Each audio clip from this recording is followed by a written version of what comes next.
of the essence. I must entrust you with what little I know before I must depart. There may be a time where our paths cross again, but for now, you must only listen and heed. There is still hope. There are a few that remain. A few who can still bring order to the chaos, light to dark, turn despair into glory. The elder wizards once knew of the prophecies. They are inscribed in riddles and serpent tongue, in the ancient forgotten tomes, in the deepest of the arcane libraries of Winterreach. I have seen them with my own eyes. I tried to decipher the ancient conundrums and incantations. I tried so hard. But for every secret that was unraveled before my eyes, two more stood at my doorstep. For what seemed like eons, I worked relentlessly. I was at the brink of madness many a time, and almost succumbed to the arcane forces unleashed. One day, I finally found myself on the verge of unfolding monumental mysteries and now they have abolished me. The arcane tribunal deemed my studies wretched and vile. Curse them! Let the wrath of the Netherrealm be upon their creaking bones. I have not devoted my life to mundane sorcery to please cowards and weaklings. We must proceed with what has begun. The wheels of fate are already spinning, and we cannot bide any longer. We are on our own, and splendor shall follow in our wake. So now, hearken. Ever since the Order of the Seven Flames perished, and the Dragon Fathers foregathered in the Garad Mountains, they are, albeit mighty beyond mortal comprehension, the only thing that now stands in the way of the brooding calamity in Krondon, and the only solace to the people of the Twilight Kingdoms. A bleak comfort, indeed.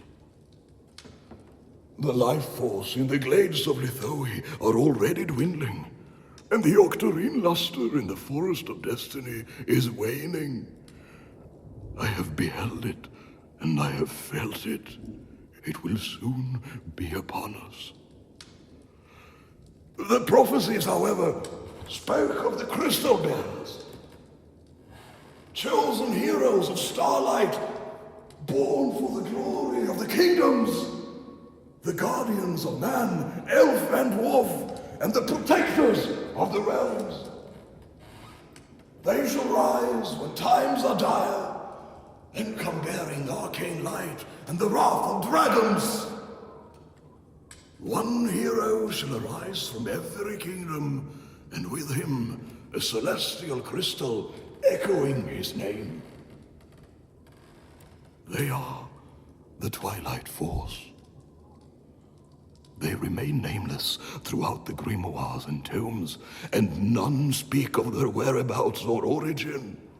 I have searched far and wide, over mountains and seas, through the voids of Magica and the voices of time, and finally, I now know. I have seen their visions, and I have felt their presence.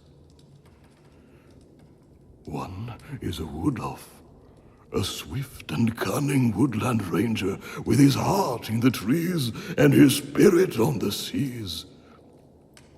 Another is the one rightful heir to the Emerald Throne, a gallant and mighty warrior on his path to his destiny, a boy at mind and a true king at heart. The third is a venerable forest whisperer, a mystic herbalist with a gift of beast speech.